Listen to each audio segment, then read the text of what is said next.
Yeah, so please welcome, first of all, XRSI's medical XR advisor, Divya Chander, a Harvard, Stanford, UCSF, UCSD trained anesthesiologist, neuroscientist, and futurist who also works at the intersection of health, data, technology, and data security. She's a practicing physician, chair of the neuroscience and faculty of the medicine at Singularity University, senior non-resident fellow at the Atlantic Council Geotech Center, and Loomis Council fellow at the Stinson Center. Dr. Chandler, uh, Dr. Chandler has spent a tremendous amount of time reflecting on these issues that we're talking about. She spent about 9 years as a part of the Stanford BioX and as a faculty at Stanford University School of Medicine. Her research involves mapping consciousness and writing algorithms for the automated tracking of the altered state, elaborating theories of consciousness, which she presented at the TED NYC and UN stages, predicting the effect of human augmentation on consciousness, and how mapping consciousness in human may enable us to recognize it in non-human, intelligent beings, both on and off planet, through initiatives like SETI, which is search for terrestrial intelligence, extraterrestrial intelligence, search for extraterrestrial intelligence. Dr. Chandler also contributes to space life sciences and medicine, a finalist for astronaut selection and alums for the International Space University. Dr. Chandler has performed remote simulations for trauma rescues, anesthesia, and surgery in Mars analog settings. Let me just take a breather after this. This is so remarkable. I'm so amazed. And then we have amazing Dr. Alan McKay, Deputy Director of the Sydney Institute of Criminology and an academic fellow at the University of Sydney's Law School. He was named by an Australian lawyer as one of the most influential lawyer of 2021 for his work on neurotechnology and the law. He's also experienced in providing continuing professional development to the legal profession in areas as diverse as behavioral legal ethics and legal aspects of neurotechnology. And also, he's a TEDx speaker, the author of numerous academic publications. His first co-edited book, Free Will and the Law, New Perspectives, is published by Routledge, and his second, Neurointerventions and the Law, Regulating Human Mental Capacity, is published by Oxford University Press. It was commissioned by the Law Society of England and Wales to write the report, Neurotechnology, Law and Legal Profession, which was published in August 2022. And honestly, Alan, that's like, I've read that report word by word, and that is just so profound what you've done there. And then last but not the least, moderating this fantastic discussion, also contributing to the discussion, is our XRSI advisor, David Warden-Syme, also the co-founder of Riot Digital Limited. David is multi-award-winning augmented and virtual reality production manager with over 22 years of digital media experience.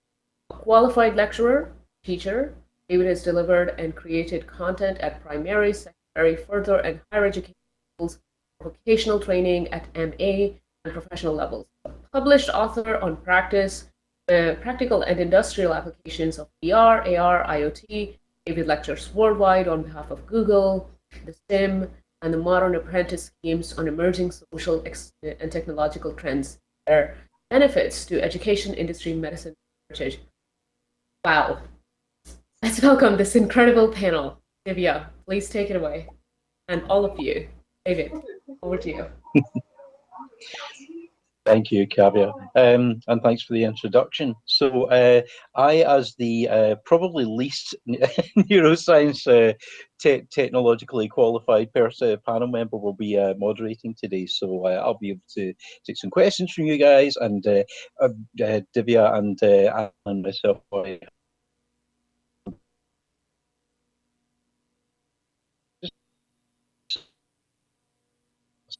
And then we'll start with Alan's going to go into some detail about what he does, and then Divya is going to talk about what she's been doing recently. So basically, we're going to be looking at some of the legal and ethical implications of direct brain interfacing, which is or direct computer brain interfacing, which and then we're going to be looking into the implications of this and the ramifications of this for law, for a lot of the stuff that we were talking about in the previous session, for governmental control and so forth, and also medicine. We'll kick off with passing this on to Dr. Alan Mackay, who actually, no, sorry, we'll kick off by starting off with we'll start off with Alan.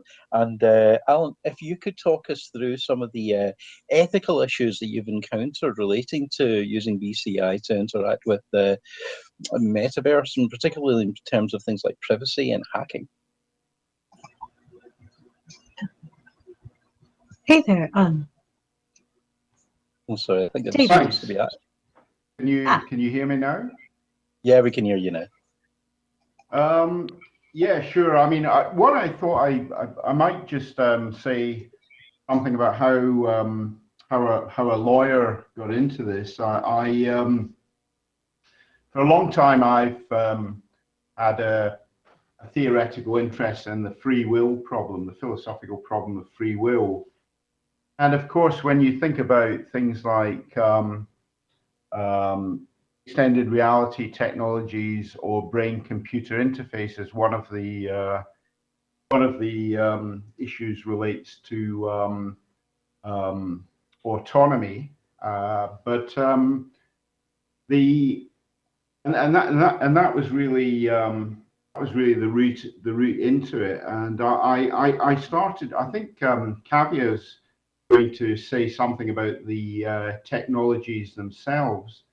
And I wonder if it might be useful to just pass it to Kavya a little bit at the moment to just say something about the actual technologies themselves before we sort of. Actually, I'd be happy to take that the technology part on. Would that be all right? Yeah, sure. I think that's better. Yeah. So how many of you in this room have ever heard of this axiom, I think, therefore I am? Show of hands via emojis. Yeah, I mean, this is something that Descartes said, in 1637.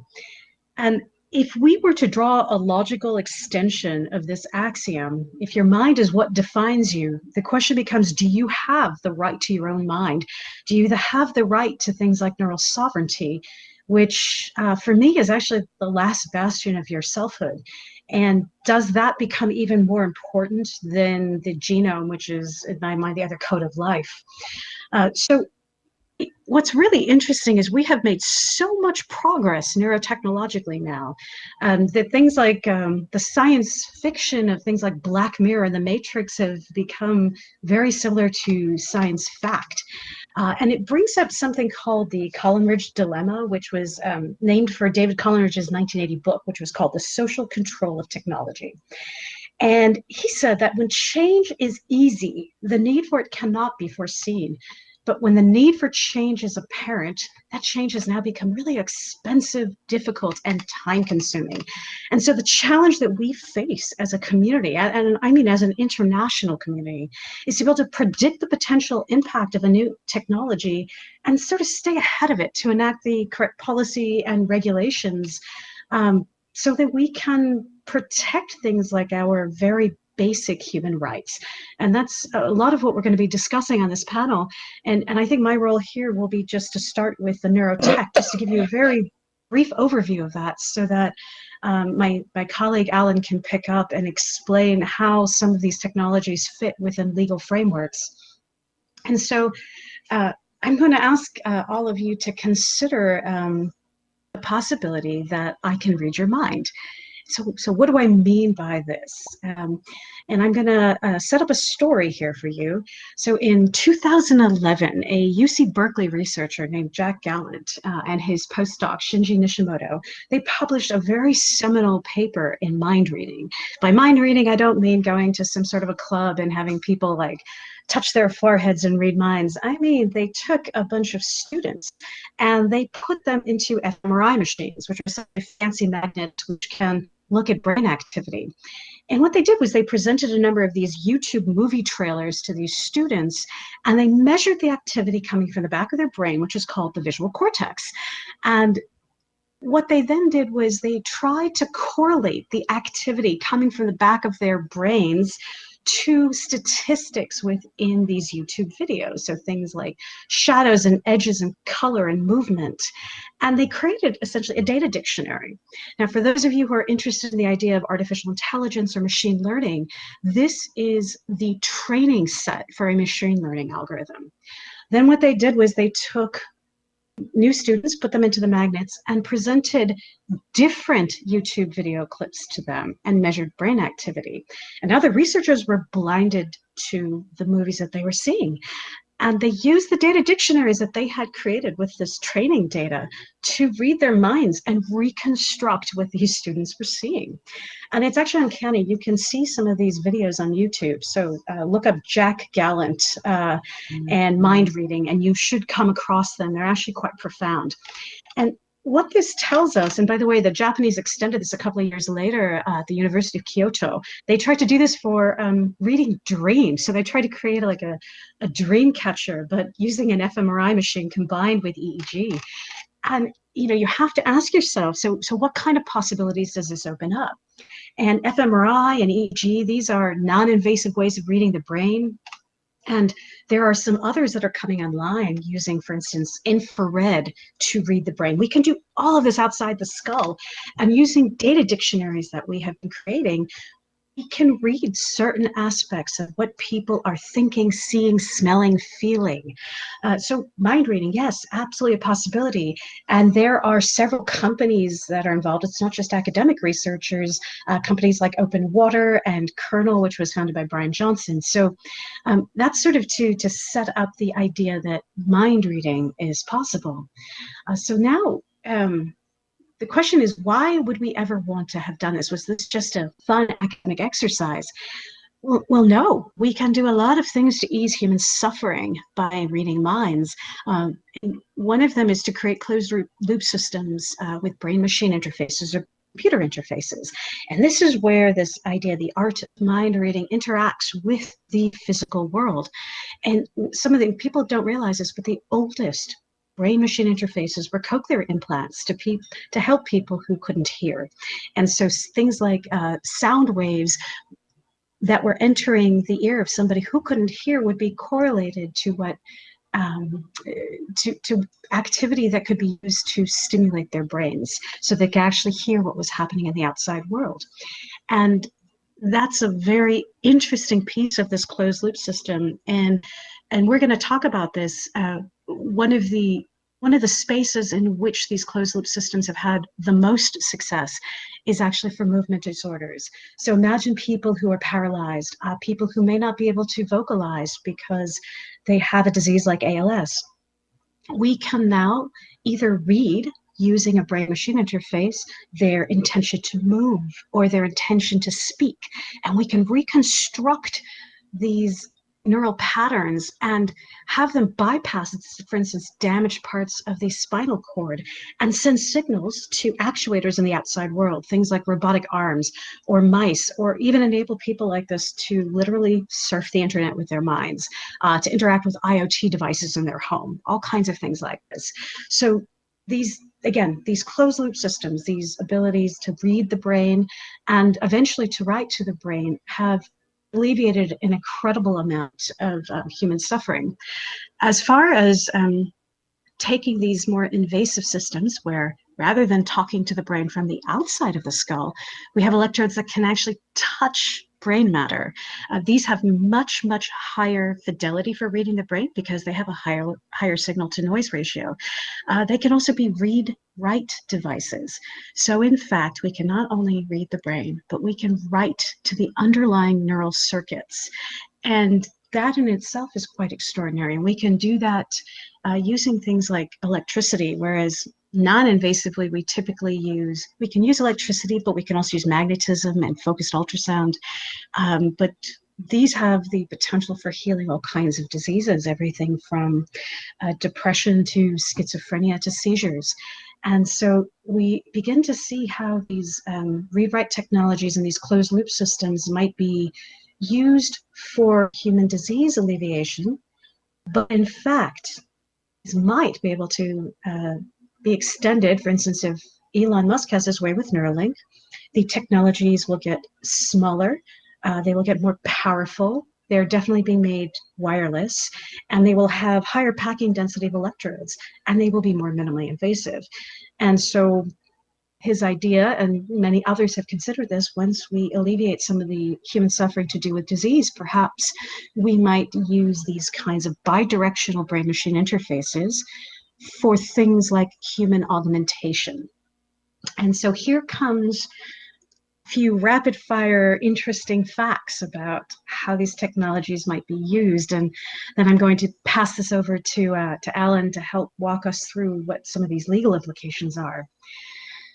So many of you might not fully appreciate this, but in fact, I did not as a neuroscientist, but it turns out with very few non-invasive electrodes stuck to the outside of your skull, you can not only pick up certain patterns of activities that we consider to be biomarkers of disease states, but we can use your brainwaves to uniquely identify you. So that is to create a brain print.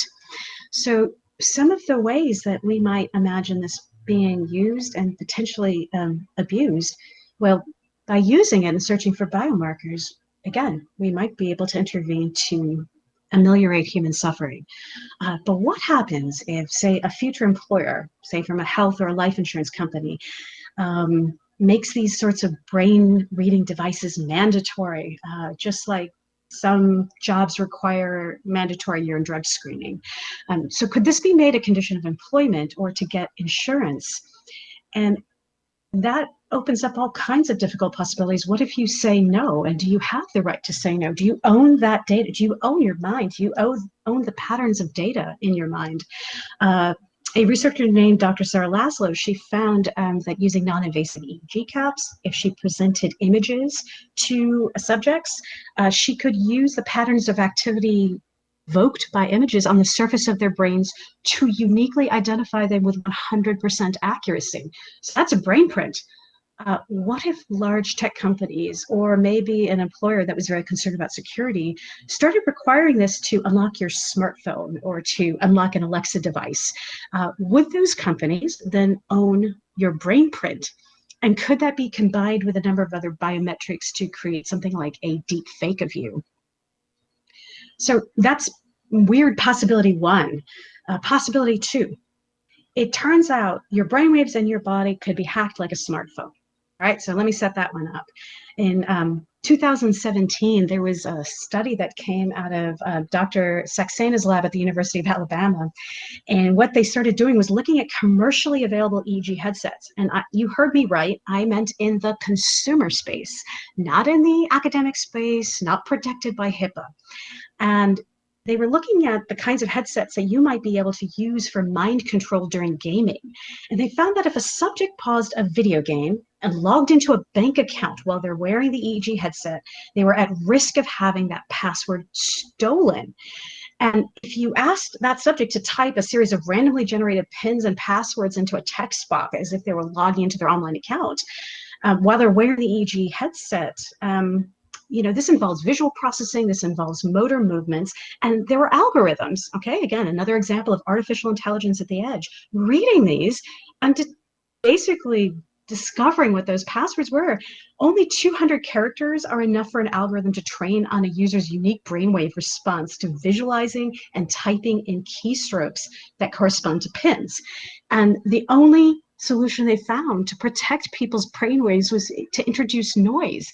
And Dr. Saxena said, he gave an example. So in a real world attack, a hacker could facilitate the training step required for the malicious program to be the most accurate by requesting that a user enter a predefined set of numbers in order to restart the game after pausing to take a break, similar to the way a CAPTCHA is used to verify users when they log into websites. So now I'm going to say, how many enthusiastic gamers would have any idea that this is an inherent risk when they're playing video or entering the metaverse or playing virtual reality games. And many are already actively contributing brainwave data to refine our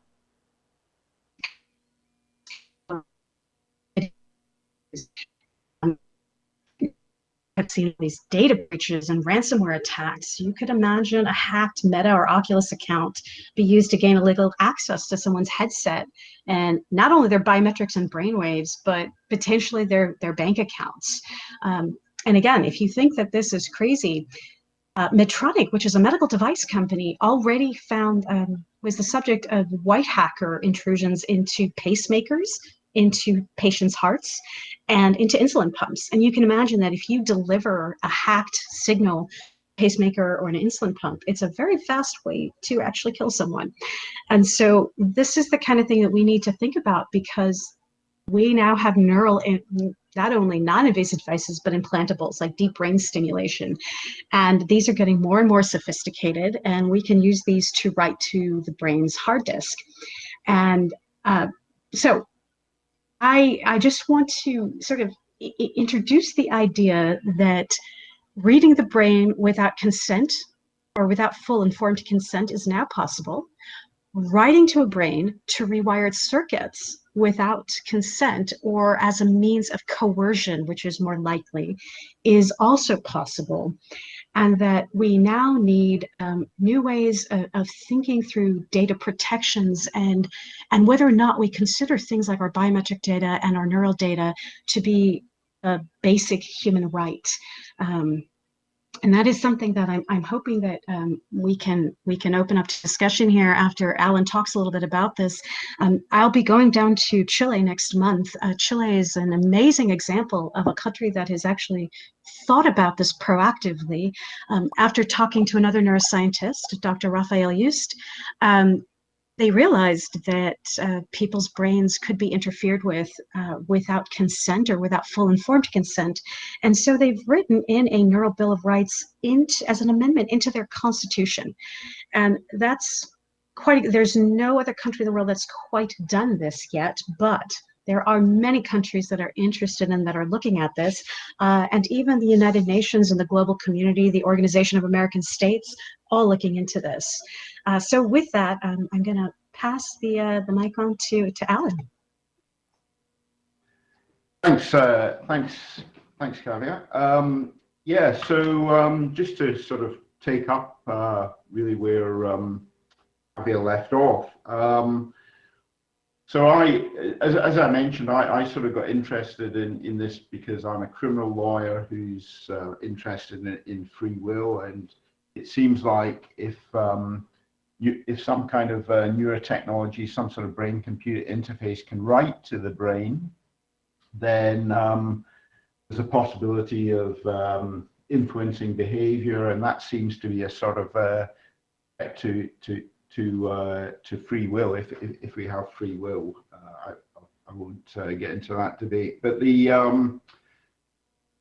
so initially I sort of started to think about brain-computer interfaces, and I started to think about the way that the criminal law thinks about criminal action. And usually a criminal action is a bodily action. And the prosecution in a criminal offense, they have to prove two things. They have to prove guilty mind, and that's the mens rea, as we call it. And they have to prove the actus reus, which is usually a criminal act, which has always been a bodily act. But it seems that somebody might be able to commit a criminal offense. They may have already done this. This may have already happened, but there's no cases. Somebody may commit a criminal offense without any bodily act. So I started working on this paper, which was looking at what's formerly known as intimate image abuse, colloquially known as revenge porn, and so that's a criminal offence in the jurisdiction where I live. I'm in New South Wales, and it's a criminal offence in many other jurisdictions around the world. to upload intimate images or to share intimate images of another person without their consent, knowing they don't consent. So you might think of a sort of jilted boyfriend or something like that, perhaps doing it, although there's a variety of other motives for doing it.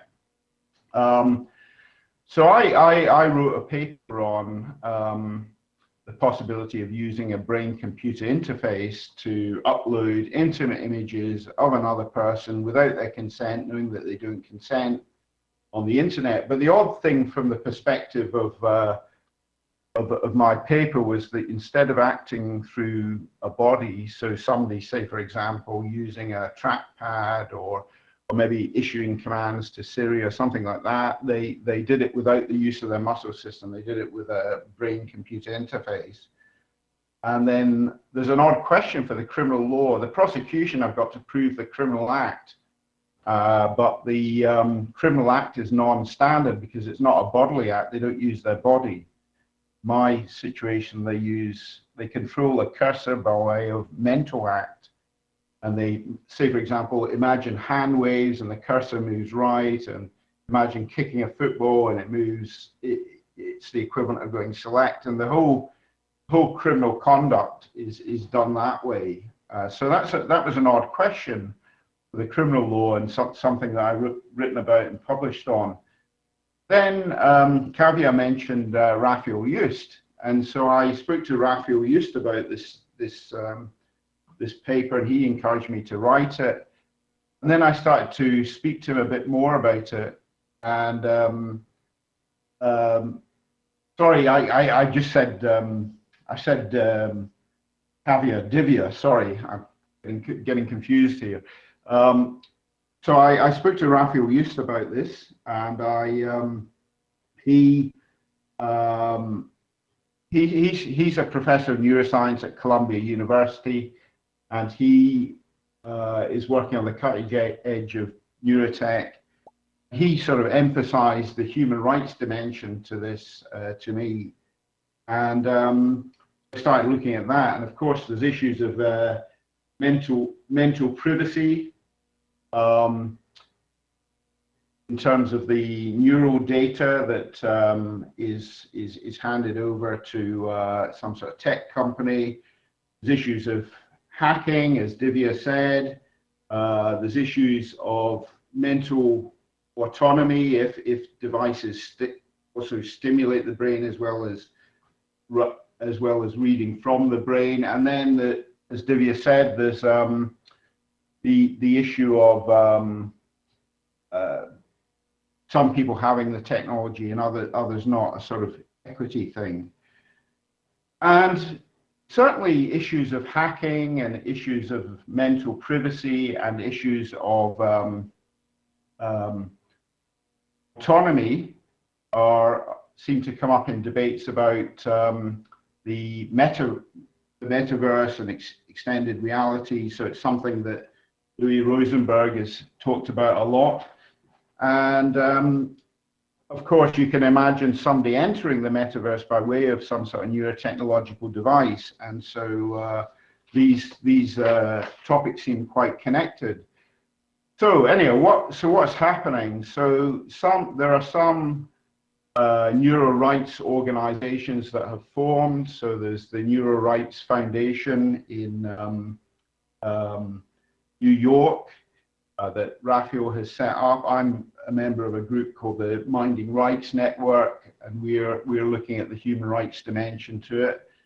There started to be some public engagement in these matters. So Werner Herzog has just made a documentary on brain-computer interfaces and neurotech. But Divya is involved in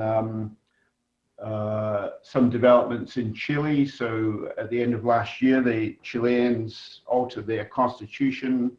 They now have a constitution that refers to mental privity and mental integrity. That's a world first. You might have heard of another larger constitutional change in Chile that failed.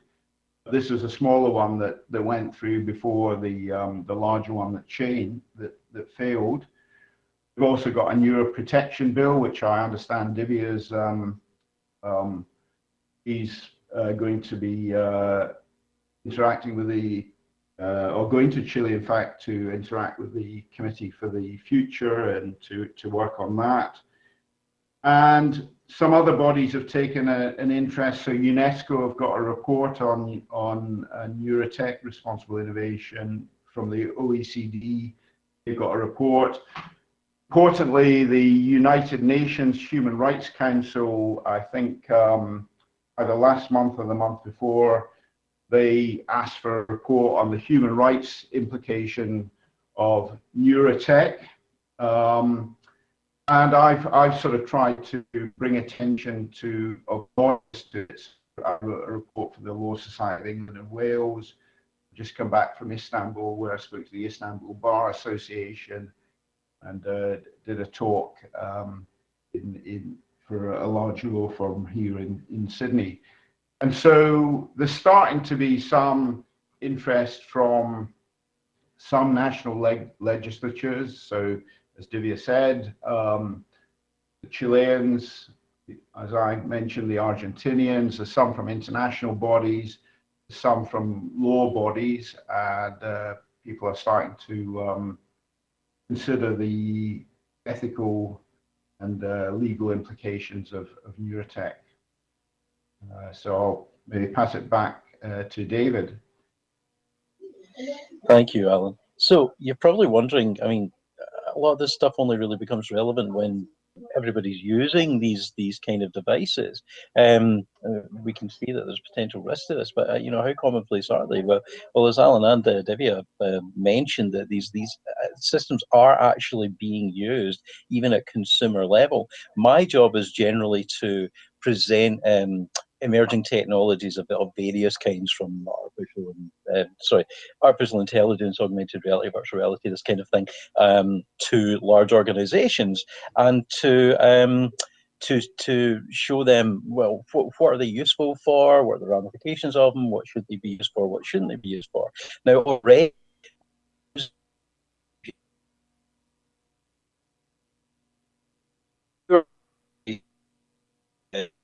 in high-risk environments, working at heights, working in confined spaces, explosive environments, and so forth. These are stressful environments.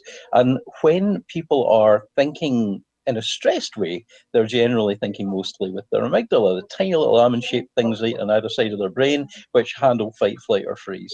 Not a very good bit of your brain for much else other than that. So if that person is panicky, they are liable to make panic decisions rather than rational thought decisions. So what do these companies have to do? They have to take on these people. They have to put them through various certificates and so forth before they can ever put them up a ladder for working at heights or in a space for working in confined spaces, at which point they may or may not discover that person has vertigo or claustrophobia and therefore can't be doing the delicate manual or technical or electrical tasks that they need to be doing in that environment without potentially making mistakes or risking themselves or others. But of course, by that point, they've recruited them, trained them, and done all sorts of ticket things, which are very expensive, and they generally have a high attrition rate. So why would they be interested in ring-computer interfaces? Well, you can use virtual reality to put people in these environments before they've gone through any other induction, because it's safe, but it will elicit the same kind of stress responses. If any of you have ever done a virtual reality walk the plank thing, you'll know what I'm talking about. It feels like you're in danger, right? Now, some people are good at faking it. They're good at pretending that they're fine with it, that they're cool as a cucumber, even though they're panicking on the inside. So this is where brain-computer interfacing comes in. We would use this while they're in virtual reality environments to check whether or not they're panicking, to check whether or not the things, mitigatory factors or exposure are generally helping them to develop a more kind of rational response to these environments, and or whether or not they're just not suitable for it at all. In fact, there's a company called Cleverpoint who have got a system which is used for monitoring and detecting burnout in people in really stressful positions like air traffic controllers or high-level CEOs or surgeons. And it can pick up on whether they're resting or active brain status when they're going through virtual reality training and tasks is different, because they need to know whether they are capable of relaxing or whether they're liable to burn out, which costs these companies lots of money. But of course, this raises ethical issues. If you're able to pick up on what's happening in somebody's brain, you could conceivably, preemptively go, that person's about to burn out. Let's constructively dismiss them so that we don't have to pay for it, or something of that kind. So it comes into what should you or could you use this data for, what should you and what shouldn't you. Now, also what the guys at CleverPoint have been doing is that they've been making sure that this is all this data is held at the edge. Now, at the edge means instead of sitting in the cloud where potentially people could access or hack into it, edge-based hosting is literally as close to the user as possible. So we're talking on-premises hosting, we're talking on your computer, not connected to the internet at all, and that is one way to keep that data secure. Now, we're going to go into a number of other ways that we can potentially do that, but that's just to give you an idea of how this is being used in certain aspects of business. In medicine and in other environments, for instance, when you're actively in an augmented reality system, you might be working on an oil platform or offshore or in a busy construction environment. The holy grail for augmented reality is that you can see the stuff that you need, but you don't have to use your hands to control it because your hands are busy doing the job that you're doing. But these are frequently very noisy environments. So even the other alternative to controlling these things, which is voice activated systems or voice recognition systems, don't often work very well in these environments. And again, brain control interface would potentially solve that problem. Identifying whether somebody's in a calm and rational state when they're carrying out surgery or delicate tasks, which has previously been done with pupil tracking, but not everybody's eyes move in the same way when they're becoming familiar with tasks. So again, brain-computer interfaces can be useful for that as well. So there's a lot of areas in industry and in medicine, particularly as Divya mentioned, locked-in syndrome. I did a paper a while ago on the control of smart prosthetics, robotic artificial limbs, which currently are controlled using myofascial electromagnetic signals, but it's not a brilliant way to do it. So again, brain-computer interfacing could be a brilliant way to do that. So in medicine, there's a great deal of interest in this as well. So I'm now going to go back to Divya and Alan, who are the experts in this, and we're going to have a quick chat about some of the issues that will come up in this use. So, Alan, I think we'll start with, let's talk about hacking.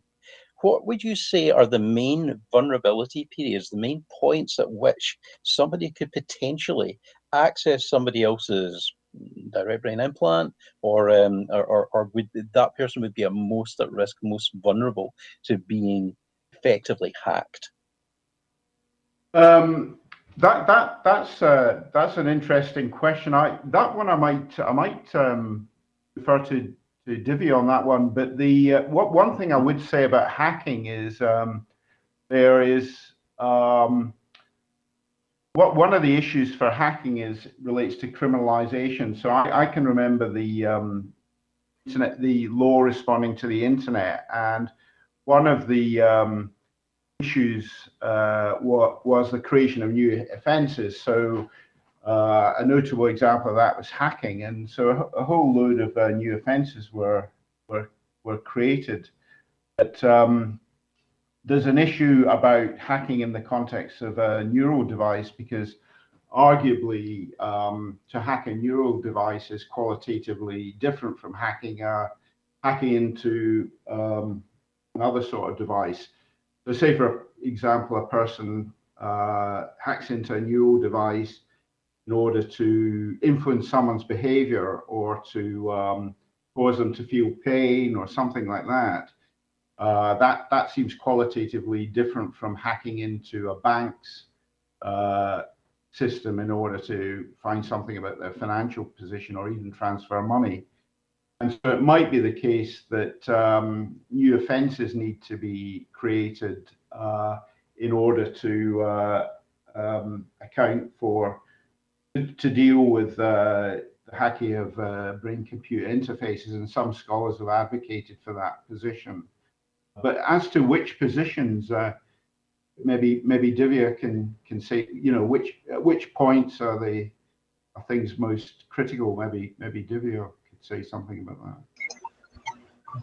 Yeah, sure. Thank you so much. I want to divide this into both sides of the coin, right? So we were talking about both mental privacy, but also the right to not be modified without consent. And the vulnerability points for hacking, like somebody's mind in terms of reading their minds, is quite different than to write to their minds. So let's start with reading. I think that the reading aspect is far easier and is somewhat insidious and is already happening. So there are two ways. You can either directly read somebody's brainwaves and biometrics, or you can infer things and then manipulate them. The latter one is going to be a little bit more familiar to you because that's what marketing is all about. And in fact, there are companies, and I mean all over the world, and there are all these self-styled consultants now in the field of neuromarketing. And to give you an example, they can look at things like the diameter of your pupils, the flush of the color of your face, and I mean using something as simple as a cell phone camera. They can look at the amount of exhaled CO2. They can look at facial expressions, and all of these things can be fed into artificial intelligence algorithms, and they can make sense of your how engaged you are about something, how excited you are, how afraid you are, whether or not you would buy a product. And if you add some of these commercial non-invasive brain reading devices, you get an extra layer of information in this way. And many of these things can be used essentially at a distance. When you want to talk about directly reading brainwaves and biometrics, the best example is the one I gave you of somebody who is entering the metaverse or a spatial 3D computing platform with an avatar and is moving through that space, much as all of you are now, the ones at least who are physically with us in All Space VR. And imagine attached to your headsets, you have an EEG device, which there are several companies that are now doing. And it also has the capability of adding other layers like reading your eye movements and pupillary diameter, etc. You have something that can directly read your thoughts. And in the example of typing in your passwords, that was definitely a point at which what you were thinking in terms of what you were typing could be directly read by a hacker.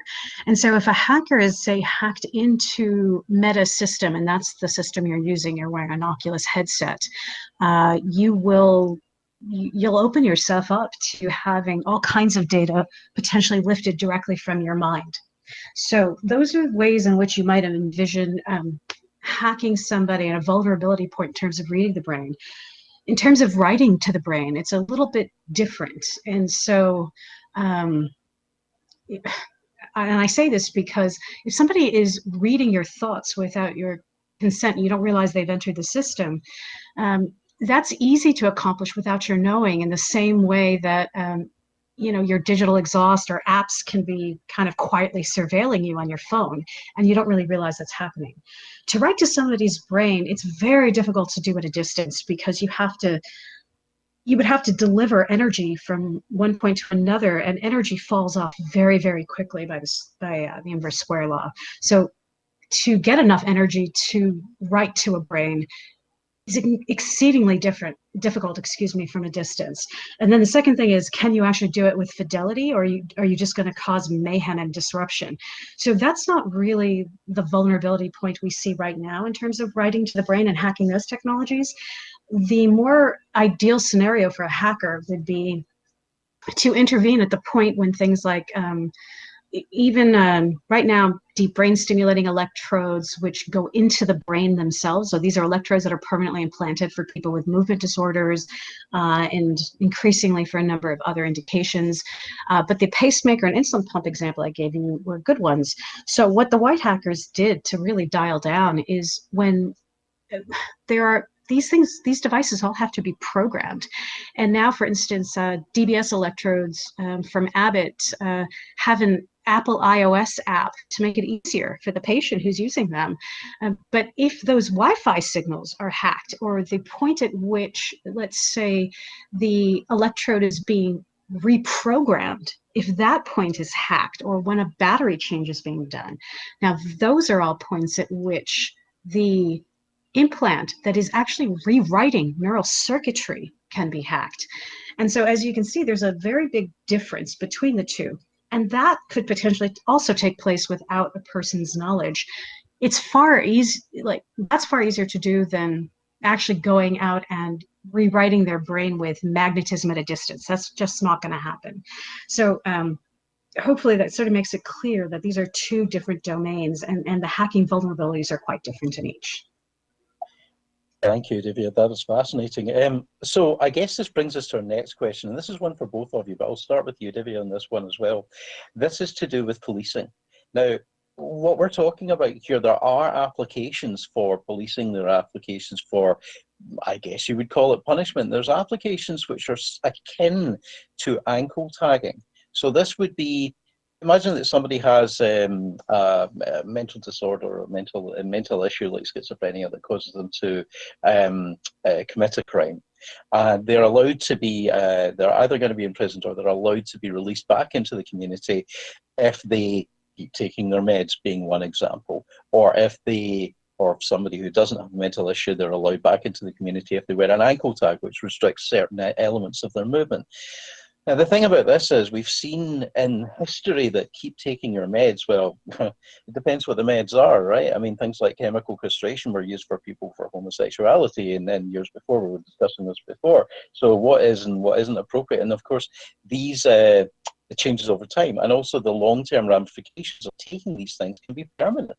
Now, taking an ankle off have long-term ramifications, but there's a phrase that I heard in neuroscience, and forgive me if I'm angling this one, but it was neurons that fire together, wire together, which is referring to neuroplasticity. It's referring to basically that your brain, once it starts thinking in a certain way for a long period of time, will start to kind of coalesce around that, and it will become a kind of an imprinted long-term way of thinking. Now, if your legal allowance for leaving that courtroom and being a free person is that you have a brain implant put in to control your behavior, will that brain implant necessarily stop controlling your behavior at the point at which your sentence is over and that's switched off, or might it have long-term ramifications? Also, and this is an ethical question, if you do have a mental issue which caused you to be in that position in the first place, it raises issues of informed consent. Are you agreeing to something that you fully understand the ramifications of? Would you have agreed to it if you did fully understand it? So, Divya, I'm going to take this to you first, and in terms of perhaps current technology which could potentially be used in this way, and whether that might have long-term effects on people beyond it being switched off or taken out. Thanks for that question, Alan. Yeah, so you actually touched on a lot of things that I might have said. So let's pick up the informed consent piece. First of all, I'll wear my physician hat now, and I can tell you that when we go in to speak to patients before they have a procedure done, a surgical procedure, or have an anesthetic delivered, it's my feeling that no matter how many ways you describe it, the majority of patients probably don't even have the full background grounded in this kind of medical training to truly understand what it is that the risks and the benefits are, and the indications. And those are the elements of informed consent. Imagine now that they are being asked to use a brain implant for something like policing, or in the situation you described, a type of sentencing, right, like an ankle bracelet. Now here, I think that the informed consent is even more dicey, because in order to gain one kind of freedom, and that might be freedom in the physical world, you are actually giving up what I consider a sense of your agency. And the ability for somebody to truly understand what it means once an implant is placed in their brain, it's probably not fully grasped by. And this, by the way, Alan, we were just talking about ways, the vulnerability points of reading and writing to the brain. If you have consented to an invasive implant, all of these difficulties with reading and writing to the brain kind of go away, right? Because you have essentially consented to a brain-machine interface, and now we have a very high-fidelity device that can read your thoughts, at least in the area in which it was implanted. You know, whether it's motor cortex, whether it's a sensory loop, whether it's an emotional circuit. So it can read those thoughts with high fidelity, with a high signal-to-noise ratio, and it could be potentially used bidirectionally to inject current or electricity into the brain to physically rewire it. And that really does become problematic. And the chemical castration idea is a very apt analogy. You know, back in the days when we couldn't write to people's brains, we sometimes would do that to control people. People today that are even considered sexual predators, we do that with sometimes. And I mean, you have to ask, you know, if you go in and you modify a particular circuit because you believe that the behavior that this person is expressing in society is wrong, what other circuits have you touched upon, and have you taken away that person's sense of self, autonomy, and agency? You know, the second piece of it is maybe you have a benevolent government that's trying to protect society. What if you happen to be a person who exists in a society with a state that is more autocratic or that wants to exert control? And the things that may be genuinely protective in some societies may be used for mind control in other societies. And you could take this to its full dystopian end and imagine a society in which every citizen is required to have a brain-machine interface implant in order to control their behavior and their thoughts. And that would be the ultimate in creating a society that will acquiesce to the government's will or to that leader's will. And so this becomes extraordinarily problematic. And so the problem with sentencing with something like an implant or brain-machine interface is that becomes a very slippery slope and a descent into a type of control that I'm not sure that we as a society ought to be agreeing to. And, you know, that final piece you mentioned, Alan, in neuroplasticity, some things, when you inject current or use magnetism to induce the current or use focus ultrasound in the brain, some of the circuits that are targeted may cause temporary changes. These are all forms of neuromodulation. And even psychedelics, which have gained increasing popularity or have hit the social media, and people are sort of understanding these medicines as ways potentially to induce plastic states that can heal mental disorders. Well, neuromodulation, essentially what it can do is it can create a temporary plastic state where certain input to the brain, whether it's a spoken word, whether it's a stimulus, whether it's a new environment, can produce a whole new meaning or output. That's where a lot of the permanent rewiring comes from.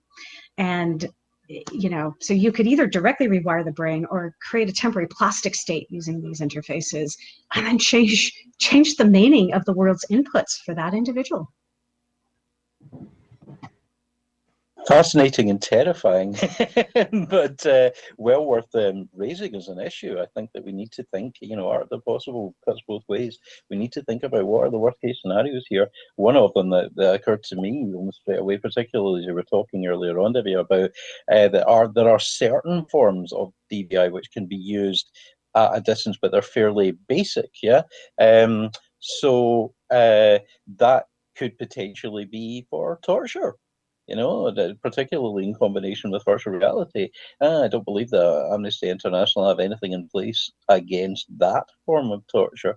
I think that a lot of the issues that you've just raised, though, just before we go to an audience Q&A, it'd be good if you could quickly address, Alan.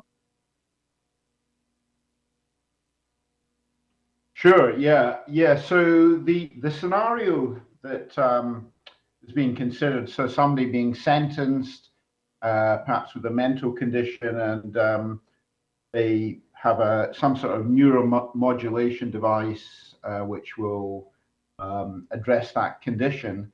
If such technology were in place now, I think a judge could sentence them in my state.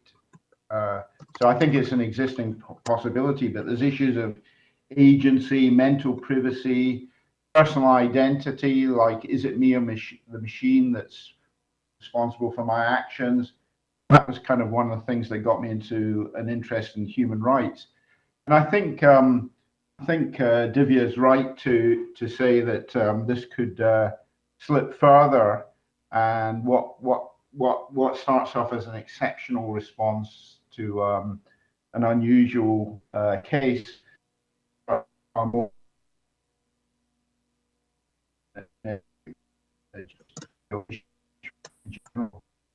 Something to worry about in my response. Such a Thanks, fascinating Alan. conversation. Such a fascinating conversation. This is April. I think we'll have time for one question from the audience. So can we go ahead and have the audience raise their hand, and we'll choose the first. We have I am CompuBear is all I've got from that one. We'll probably have time for one audience question. Yep, we've got one here. Okay, so in a case in the United States, a electronic diary was hacked. In that diary, the thought of the person was that wrote that they really wanted this other person to die, that they really hated them, they wanted to die. That hacked diary was given to the person that they were saying they wanted to die. The courts upheld the fact that even though it was a thought and even though it was a diary, once that person received it, it was a threat. And the person who wrote in that diary was punished. I can see a similar situation where we have these machines in our head and we think, do we then end up with thought police? If someone hacks into our brain and sees that we're thinking, oh, even though we would never act on it, that we would want this person to die, we then going to be punished for it? And what is the legal ramifications of either person's thoughts and thought police? Are we now into 1984? I throw it out there. I'm going to leave Alan to talk about legal, but what you just described is very much what we saw in Minority Report, isn't it? Right? Where somebody's thoughts before they commit a crime are actually used against them. What do you think about that, Alan? Yeah, I mean, I think these kind of considerations are things that have led people like Nita Farahani and others that are thinking about neurotech to propose a right to cognitive liberty. Because if people are at risk of being held accountable for the thoughts that they haven't acted upon, then it sort of puts a kind of chilling effect on what you might think about even, and there's something deeply disconcerting about that. And so it may be that that's one of the motivations for some people thinking that the human rights framework is not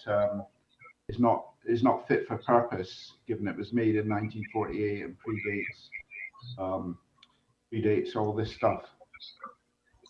Thanks, Alan. And imagine a person also had that thought about their government, right? And it's a government that is autocratic and controlling.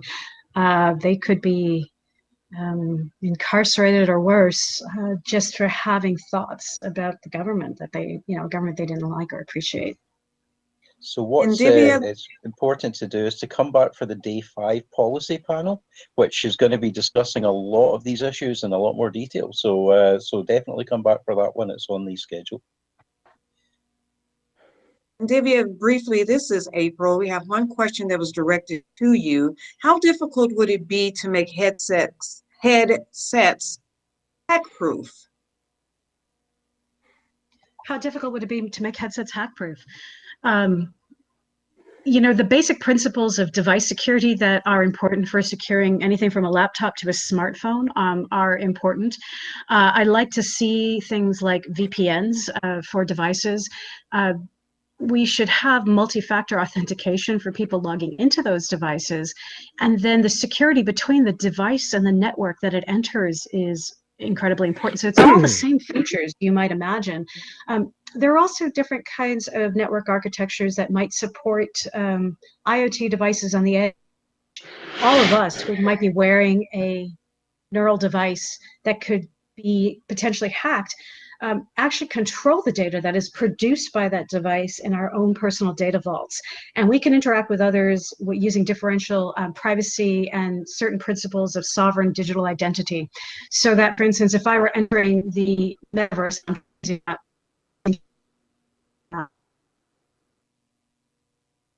I might reveal a lot myself. But if I'm interacting, say, with a bank or a vendor, I might only want to give them the very smallest piece of information that they know in order to transact. And that might be another way. And I would say the final thing is companies that are providing the hardware and the software to do all this shouldn't be holding data that they don't need for any period of time. Data should only be kept on a need-to-know basis. Wow, I would love to dig deeper, but we have to wrap. Thank you so much, accolades and emojis. Everyone, thank you for our panelists. We will break now for a 15-minute break and return back promptly for the next panel.